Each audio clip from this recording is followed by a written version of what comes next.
ছোটবেলা থেকেই শুনে আসছি যে রাজস্থান মানেই মরুভূমির দেশ। বইতেও পড়েছি থর মরুভূমির কথা। কিন্তু তাই বলে শুধুমাত্র রাজস্থানে যে মরুভূমি আছে তা কিন্তু নয়। রাজস্থানে না আসলে সেই সম্পর্কে এত কিছু হয়তো জানতাম না। জানলেও বা সেটা হয়তো অনেক পরে জানতাম। কিন্তু এখন হাজবেন্ডের চাকরির সূত্রে রাজস্থানে থাকার জন্য রাজস্থান সম্পর্কে অনেক কিছুই জানতে পারছি। তো যাই হোক, এই ভিডিওগুলোর যে ছোট ছোট ক্লিপগুলো প্রথমেই দেখলে সেটা দেখে বুঝেই গেছো যে রাজস্থানে মরুভূমি কিন্তু শুধু নেই, আছে আরো অনেক কিছু।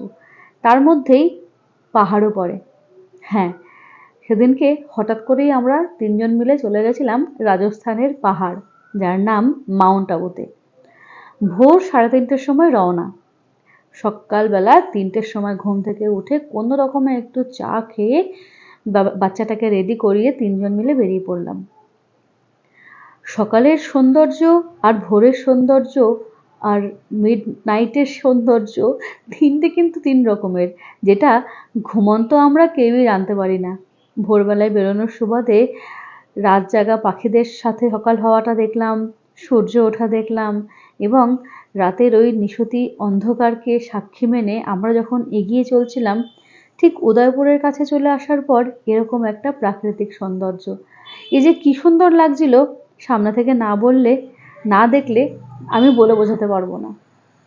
ক্যামেরায় আমি যতটা পেরেছি বন্দি করার চেষ্টা করেছি ঠিকই, কিন্তু ক্যামেরা বন্দি এই ভিউ আর নিজের চোখে দেখা, এই দুটোর মধ্যে আকাশ পাতাল পার্থক্য।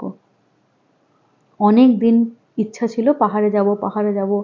যখন প্রেগনেন্ট ছিলাম তখন থেকে ইচ্ছাটা করছিল যে না, অনেক দিন হয়ে গেল পাহাড়ে যায় না। সেই লাস্ট কবে মসৌরি ধানউল্টি গেছিলাম, ওটাই লাস্ট ঘোরা পাহাড়ে। তো যাই হোক, অনেক দিন পর ছেলেটা একটু বড় হওয়াতে এবার সুযোগটা আসলো। অ্যাকচুয়ালি যখন অমৃতসরে ছিলাম ওখান থেকে কিন্তু খুব কাছে সমস্ত পাহাড়গুলো ছিল। যেমন কাশ্মীর তো 5-6 ঘন্টা দূরেই ছিল। আমরা যারা ওয়েস্ট বেঙ্গলে থাকে তারা কতটা জার্নি করে কাশ্মীর ঘুরতে আসে, আর আমি কাশ্মীরের এত কাছে থাকার পরও কাশ্মীর যেতে পারিনি, শুধুমাত্র সিচুয়েশনের জন্য। তো যাই হোক, অনেক দিন প্রতীক্ষার পর পাহাড় যাব, পাহাড় টানছে, প্রতীক্ষা করে করে তারপরে শুরু হলো। তো এরকম অপরূপ সৌন্দর্য ভিউ উপভোগ করতে করতে পৌঁছে গেলাম আমরা পাহাড়ে। এই যে এই ওঠার মুহূর্তটা এত সুন্দর ছিল, কিন্তু কিছুক্ষণ পরেই তা যেন একটু আতঙ্কে পরিণত হয়ে গেল। কেন?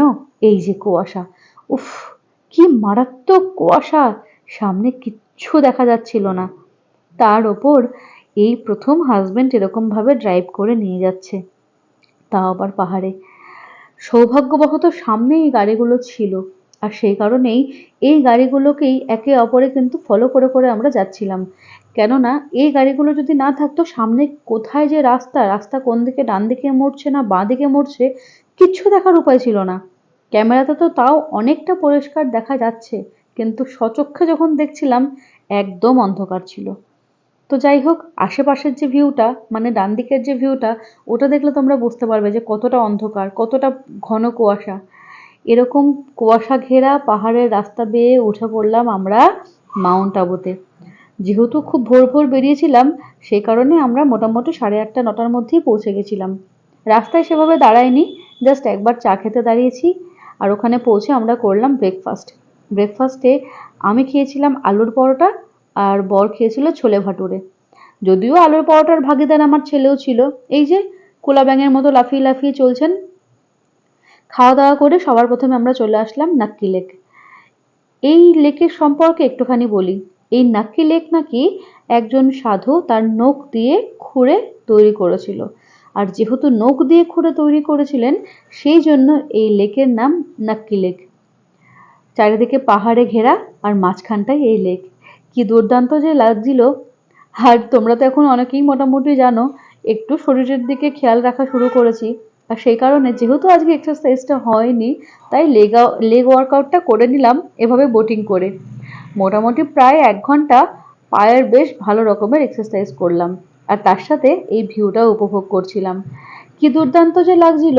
আর আমার এই ছোট্ট মহারাজ কিছুতেই আমাদের সাথে বসবে না, ও সিটেই বসবে। সেই কারণে অগত্যা এই সামনের সিটগুলোতে সুদর্শনকে ট্রান্সফার হতে হলো, আর উনি আমার পাশে এসে বসে পড়লেন। কিছুটা সময় যদিও বোটিংটা আমি একা করেছিলাম, প্রেশারটা একটু জোর পড়ে আর কি পায়ের ওপর।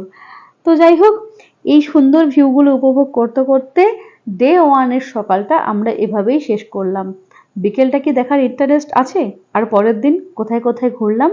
রাজস্থানের মাউন্ট আবু সম্পর্কে কিছু জানার ইচ্ছা আছে? তাহলে কিন্তু অবশ্যই আমাকে কমেন্ট করে জানাও। আমি খুব শীঘ্রই বাকি ভিডিওগুলো নিয়ে তোমাদের সামনে হাজির হব। আপাতত এই ভিউটা এনজয় করি, আর তারপর সারাদিন কি কি করলাম না করলাম সেগুলো তোমাদের সাথে শেয়ার করব।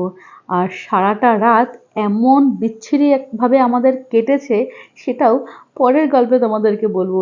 কেননা কোনো জায়গায় ঘুরতে এসে এরকম অভিজ্ঞতা আশা করছি কারোর হয়নি।